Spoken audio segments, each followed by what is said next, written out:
المطلوب من كولر في تشكيل الأهلي في مباراة البنك الأهلي إنه يوظف كل لاعب في مكانه الصحيح علشان ياخد منه أعلى استفادة. يعني عايز تلعب بكريم نيدفيد تلعب بيه في مركز رقم 8 مش مركز رقم 6. عايز تلعب بأكرم توفيق في نص الملعب تلعب بأكرم توفيق في مركز رقم 6 مش مركز رقم 8. عايز تلعب بعمر كمال من أول المباراة اديله في مركز الباك اليمين وشوف مستواه هيكون عامل ايه. تدي الواحد زي رضا سليم في بداية المباراة لو سليم وجاهز لازم تلعب بيه وتديله علشان ياخد ماتشات اكتر ووقت اكتر. ده لاعب ايجابي جدا ولاعب هيفرق مع الاهلي جدا ان هو يكون جاهز.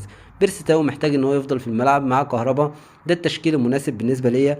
في حراسه المرمى مصطفى شوبير، باك يمين عمر كمال، قلبين الدفاع رامي ربيعه ومحمد عبد المنعم، باك شمال علي معلول، ولو عايز تريح يبقى كريم الدبيس، مروان عطيه وكريم نيدفيد مع عمرو السولية. في الخط الامامي بيرسي تاو، كهربا، رضا سليم. ده التشكيل الانسب ولازم تجهز اللعيبه كلها وتوظف كل لاعب في مركزه الصحيح.